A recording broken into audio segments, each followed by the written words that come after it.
Hey guys, welcome to GeoPods. So, in today's podcast, I'm joined by another member from Team Strata, Vishesh, and together we're going to talk about the ongoing UP elections, right? So, Vishesh, how are you? I'm good. What about you? Even I'm good. So, Vishesh, the UP elections are going on, and there's a lot that there is to unpack. Who will win the elections, and what sort of effect will it have on the general elections? Because 2022 is right before 2024. So, in your view, how do you see the UP elections? I believe before going to straight towards that question, because that is the most important question, I believe it's much more better to go back because everybody has said that if you have to understand something, create a perspective. Like, for example, we are sitting under this hot sun today with birds chirping all over our ears and trying to talk about an election. I guess that is what it feels like on the ground. When you go, you see the workers working day and night, putting posters, putting pamphlets. And in a state which has been divided by caste, class, creed, with the sexist, misogynistic based politics and other things. So, if in one answer, if you ask me how important this election is, I would say very important for 2024. But if you ask me why is it so important, it would take some time to elaborate. I think later in the podcast we will discuss more on it. But for now, if I have to wrap it up, I will just say that there are many things that makes this country go round and round. Elections, weddings, family, our whole system. And I think UP elections is a combination of all of them. From the joint family politics of the SP party to the orthodoxy Hindutva politics of the RSS to the so-called left libertarian socialist Nehruvian politics of the Lohiyavian socialism in SP, in Ambedkarite politics of BSP, the other faction groups, the Aya Ram Gaya Ram politics that this country has seen. So I think if you have to understand this election, it will be much more important to say if this election goes the way, however, in whichever direction it does, what this will tell us about the future of our country in the sense that we are a country of big weddings, big elections. So how big this will go and how big of a mess this will create. So I think it will be something to see a glorious mess out of this. So yeah. Well, wow, wow. There's a lot, as you stated, in the UP elections, and this clearly makes sense because if you're out from outside the UP, right? Because guys, Vishesh is from UP itself, so he has that extra knowledge about the politics. But if you're somewhere from outside UP and if you take a glance over the UP elections, there is this sort of view which you could call the conventional view or the average view or the layman's view, is that UP elections and UP, but also Bihar, these elections are about identity. People have all the parties, including BJP, SP, to some extent even Congress. They have their bases, which are mode either in religion, you could say, or in caste matrices, and therefore people, an average UP person, would vote based upon where his identical loyalties lie. So, given that the picture you've given, it's much more complex than just the identity politics. So why do you think there is this view regarding the mainstreaming of ideology or identity in UP politics? I think because it is much more easier to generalize. Okay. When you're looking at a state which has crores and crores of people living in it with different ideas about how they would have to live their lives, with thousands of problems per day, potholes on the road, Yes. electricity not coming on time, corruption, this, that. So things get a very messed up. So it is much more easier to generalize. Yes, there is caste-based politics. Yes, there is a huge caste-based movement which still goes around, anti or for caste. Some are orthodoxy, some are progressive. All of them are up for grabs to get votes. Okay. So now, as an average UP person, we have to see where am I living, because it is such a huge state with so many diversities. If I'm a city person, development is my main agenda. Yes. Totally. The double engine economy that the BJP is talking about, or how the electricity is going to be free from the SP's perspective. Okay. If I'm living in the village, things get a little more complicated. It's not just about caste, it's not just about development, it is also about how their identity will be perceived in mainstream politics. Okay. But we have to also understand one thing that people usually tend to forget is that people say that there is a difference between Bharat and India. India lives in cities and Bharat lives in villages, which is absolutely true. But one thing that we have always forgotten, in my opinion, is that Bharat and India are coexisting because they provide each other with more complexities in their identity. In the living rooms, in the normal day lives, the conversations that a middle class family in a city in their sixth floor of a apartment with 10,000 different buildings in a populated and polluted city that they are living in think about when they think about politics affects the electoral votes. And that acceptance of whatever ideology or whatever ideas that they try to perceive is what drives the voting base. Similarly, a farmer who's working day and night in his farm, trying to make his ends meet, wishing that it rains on time, also divides and perceives and sees things in a certain way which affects the development of that city, because in the end it is his movement which will drive that how far does the economy will go, how we will develop this area, and how it will coexist with the others. So the idea of the other is always seen as an enemy. But I think if we start seeing in UP especially as the idea of other as a coexisting phenomena, it will be much more helpful. Because in the early British Raj, as we call it, UP was a state in which there was a law passed in many village areas that nobody who is not in four-wheelers or two-wheelers or a government employee can walk on the government roads. Okay. No one with bullock carts, no one with, with their bare foot if they are poor, farmer, whatever. They cannot walk. After independence, this law was, of course, thrown out and said that everybody can walk on road. So Okay. you have people with bullock carts on road, you have people with Ferraris on road, and you have people with motorcycles and cycles and with their own foots on road. So when you have so many different identities in economic and social perspective on the road at the same time, it is much more easier to say that, oh my god, it is cars based or this based or that based, but it is more complex for them. A man who's walking on the road with blood under his feet because he's been walking too long, and the guy who's driving his car and saying, damn, there is too much traffic in this world and the road is not that much developed, are coexisting with each other and creating the politics that they are creating.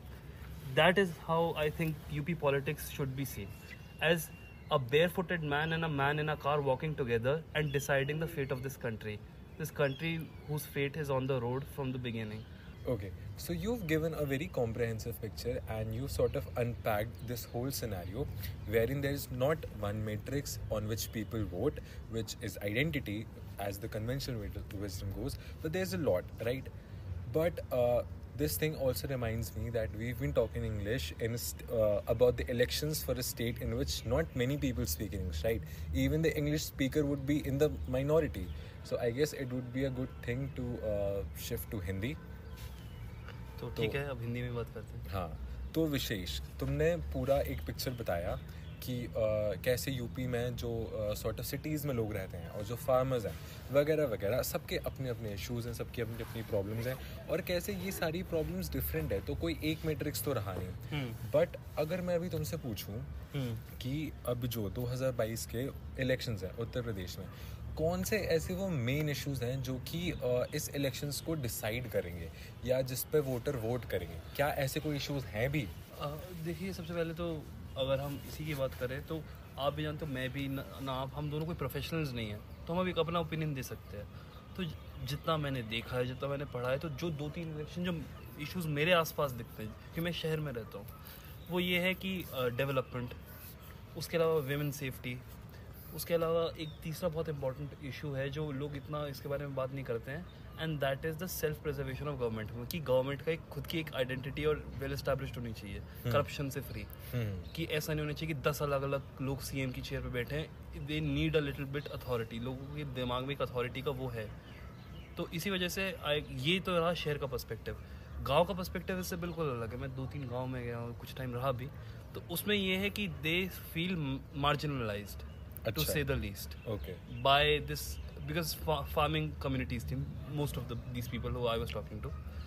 Okay, तो यहाँ पे मुझे 2-3 चीज़ें हैं जो मुझे segregate करना है, क्योंकि ये ज़रूरी है कि हम इन बातों पर भी ध्यान दें। तो जैसा कि तुमने बताया कि शहरों के इश्यूज़ अलग हैं, अब उसमें तुमने 3 इश्यूज़ रखे, तो ये बात तो बिल्कुल इसको आई गेस हार्डली कोई भी इसको नकार सकता है कि वुमेन सेफ्टी पे तो उत्तर प्रदेश में कंडीशंस काफ़ी बड़ी हैं, ठीक है, वो काफ़ी हद तक अच्छी हो चुकी हैं। अगेन परफेक्ट तो अगेन कुछ हो नहीं सकता, बट वुमेन सेफ्टी पर काफ़ी काम हुआ है, ये तो ऑल अक्रॉस द पार्टीज लोग अग्री करेंगे। बट तुम मुझे ये बताओ, जैसे कि डेवलपमेंट वाली बात तुमने शहर वाले उसमें बोली, तो क्या जो ये डेवलपमेंट का इशू है उस पे अभी यूपी में क्या इनफ डेवलपमेंट जो पिछले 5 साल नहीं होगी सरकार के, क्या उसमें डेवलपमेंट जितने काफ़ी अपने ब्रिजेस बने हैं और रोड्स बनी है, एक्सप्रेसवेज बनी है, बट क्या डेवलपमेंट पूरा इंडस्ट्रियल डेवलपमेंट कुछ हुआ है? मतलब क्या है डेवलपमेंट की पिक्चर?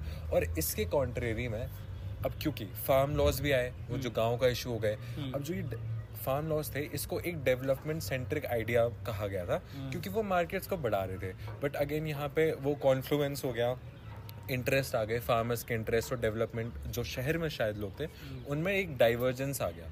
तो इन दोनों को तो आप कैसे देखते हैं? इसमें बहुत सारे सवाल हैं, फिर उसके बाद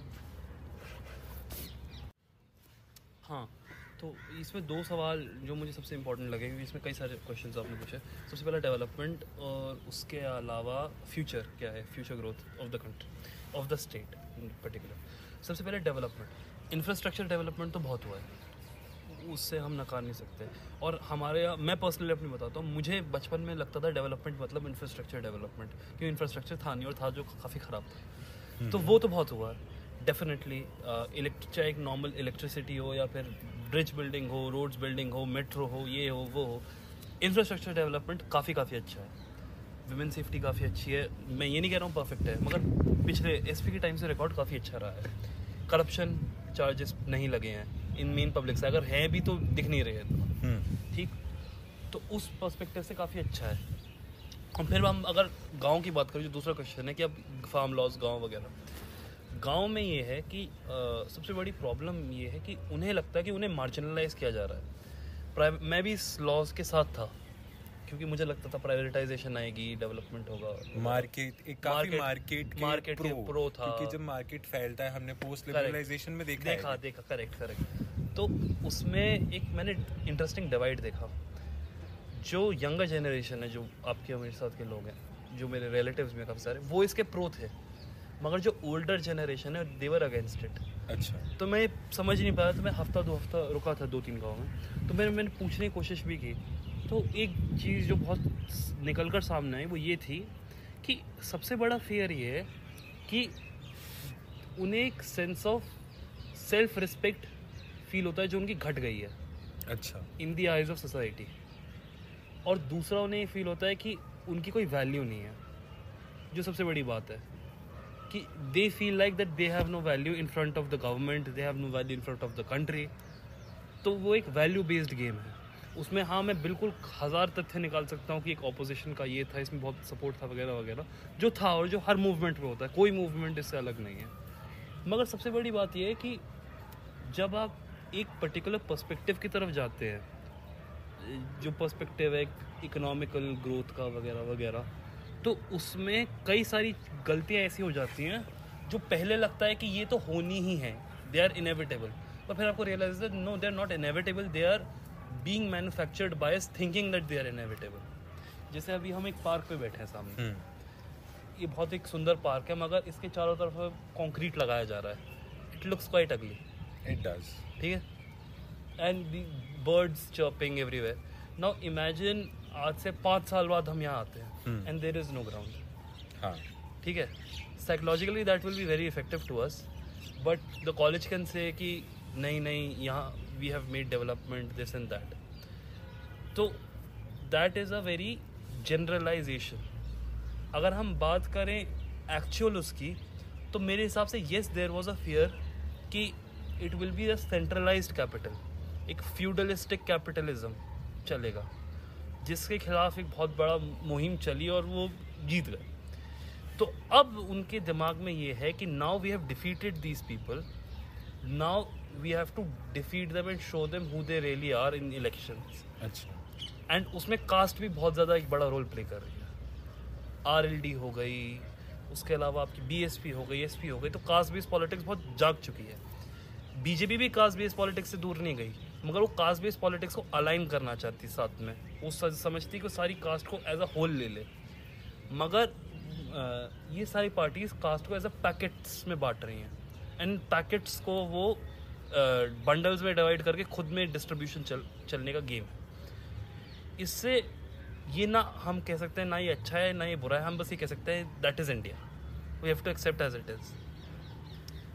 तो इससे अब ये हो रहा है कि मुझे पर्सनली लगता है कि in the cosmopolitan BJP has a huge grip, but in the village areas BJP in many places is spoken as a curse word. अच्छा। यस, और इसका रीजन क्या है? बिकॉज दे फील कि BJP as a party roots को belong करती है, and they are authoritative and they are Hindutva minded, and in villages Hindutva is not seen as a very good thing to be in general. It is not seen as a very good thing. All the villages that I have been in, it is just seen as another ideology which is not good for us, not good for our crops, not good for us. अच्छा, हाँ, तो UP के गांव में ऐसा scene दिखता है। जैसे कि मैं एक बहुत जनरल चीज़ कहता हूँ, न्यूयॉर्क में तब सोशल चेंज आया था तो ग्रेफिटीज से लोग सोशल चेंज देखा करते थे कि ग्रेफिटी से सोशल चेंज है। मैं एक बहुत सिंपल सा एग्जांपल देता हूँ। लोगों की शादियों में, and I am not kidding, गाने बजते हैं प्रो आरएलडी, प्रो एसपी शादियों में। लोग शादियों के बाहर और उसके अलावा जितने भी फंक्शंस के बाहर भी अगर हम देखें, पोस्टर्स ऑफ पैम्फलेट्स पे जो योगी और मोदी उनके पैम्फलेट्स पे लिखते हैं चोर गद्दार with black pens and all that. I have seen that. अच्छा, so the rage is this much कि they are just out there and pouring it. और जो मीडिया है, मीडिया ने इसमें ये रोल प्ले किया है कि मीडिया कॉन्सेंट्रेट कर रही है कास्ट के मुद्दे के ऊपर, तो अब जैसा वो हमेशा करती है, तो अब उन्हें भी लग रहा है कि यस जो कास्ट का मुद्दा है, तो now let us show them who we really are. Okay, let's show BJP who we really are. Okay. So अब जैसे कि ये आपने बातें बताई विशेष, बट अगर इस सब के बावजूद भी अगर हम वापस आएँ और हम 2022 के इलेक्शंस को देखें, उसमें फोकस करें, तो अभी ऐसा ही दिखता है जितना प्रैक्टिकली बोला जाए तो भी यही लगता है कि जो बीजेपी पावर में फिर से आने वाली है। उसकी शायद डोमिनेशन कम हो सकती है, शायद सीट्स कुछ कम हो सकती हैं, बट बीजेपी ही पावर में आने वाली है। और समाजवादी पार्टी का जो क्लाउड है वो बढ़ने वाला है। तो ये सारी चीज़ें भी बहुत इम्पोर्टेंट हो जाती हैं। अब जैसे फॉर एग्जांपल आप एमपी से हो, तो एज एन एमपी आप एक आउटसाइडर हो इन यूपी इलेक्शंस, आप इन सब चीज़ों को कैसे देखते हैं? पहली बात तो ये कि ये जो ग्रीन ऑन योर फेस, हाँ जी, जो ये शब्द है आउटसाइडर, इसकी इम्पोर्टेंस काफ़ी बढ़ चुकी है हमारी पॉलिटिक्स में। तो हाँ, मतलब in sarcasm you could call me an outsider for UP elections. तो यार मेरा पर्सनल पर्सपेक्टिव ये है कि स्टार्टिंग से ही देखा जाए तो जो यूपी के इलेक्शंस हैं वो काफ़ी इंपॉर्टेंट रहे हैं जब नेशन की पॉलिटिक्स की बात आती है, क्योंकि कहीं ना कहीं एकदम स्टार्टिंग से जो यूपी है वो इंडियन प्राइम मिनिस्टर, चाहे जवाहरलाल नेहरू हो या इंदिरा गांधी हो या इवन अभी नरेंद्र मोदी भी हैं, तो ये उनकी एक फोर्ट्रेस मानी जाती है। तो मतलब ऐसा बोला जाता है कि दिल्ली का रास्ता उत्तर प्रदेश से होके आता है। ऑन द सेम सिनेरियो अभी भी आज के टाइम में भी जो यूपी के इलेक्शंस हैं, दोज आर वेरी इंपॉर्टेंट जब हम नेशनल इलेक्शंस की बात करते हैं। प्लस 2024 में नेशनल इलेक्शंस हैं, जनरल इलेक्शंस हैं, और 2022 में उत्तर प्रदेश के इलेक्शंस हैं। तो ये देखना कि क्या रिजल्ट आएगा, और जो भी रिजल्ट आएगा उसका एक काफ़ी इम्पॉर्टेंट इफेक्ट मेरे हिसाब से 2024 के इलेक्शंस पर पड़ेगा। अगर अभी देखा जाए तो मुझे ऐसा लगता है कि बीजेपी अगेन वापस पावर में आ रही है।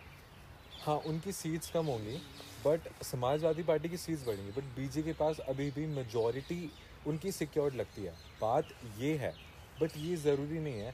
ज़रूरी आगे चल के ये देखना होगा कि कैसे जब यूपी का इलेक्शंस आएगा उसका क्या इफ़ेक्ट बीजेपी की जो लीडर्स की हयाकी है उस पर पड़ेगा, और कैसे वो नेशनल इलेक्शंस को अफेक्ट करेगा। ये आई गेस देखने में काफ़ी इंटरेस्टिंग है। तो अगर हम कहें the crux of the entire matter is कि 2024 में कई सारी चीज़ें डिसाइड होंगी आपके इलेक्शन से। सबसे पहली चीज़ जो डिसाइड होगी कि योगी एज अ चीफ मिनिस्टर का स्टैचर अब नेशनल पॉलिटिक्स में कहाँ जाता है। एग्जैक्टली. उसके बाद ये डिसाइड होगा कि इतनी बड़ी स्टेट है, वो अपना एक नेशनल एजेंडा कैसे सेट करने में मदद करती है। और तीसरी और सबसे इम्पोर्टेंट चीज़ जो मेरे हिसाब से है कि एक स्टेट जो वीपी सिंह के टाइम से भी जिसे कहा जा रहा है वीपी सिंह पॉलिटिकल थॉट्स में, a state which you have to take a salute of before going to Delhi. इसके कंधे पे ही चढ़ के जाना पड़ेगा। तो लेट्स सी कि इसका कितना इंपॉर्टेंस है, या फिर ये अब इसके ये अपने लास्ट लेग्स पे है या नहीं है। तो इन दी एंड येस, अब इन सब क्रक्स को हम डिसाइड करेंगे, तो आगे क्या होगा, आभास विरोधाभास जो भी चलेगा, देखने लायक होगा। एग्जैक्टली. तो यूपी इलेक्शंस अभी इलेक्शन स्टिल चल रहे हैं, रिजल्ट आने में टाइम है, एंड वी विल सी कि कैसे क्या रिजल्ट आते हैं, क्या होता है. Until then I guess Vishesh, let's call it a day. yes. So that was a casual conversation between me and Vishesh regarding the elections of Uttar Pradesh. And thank you so much for listening to our podcast. And if you liked it, then consider listening to other podcasts of ours. And please also consider visiting our Instagram page and our website, which we'll be putting on the page. Thank you so much for listening to us, and we hope to see you soon.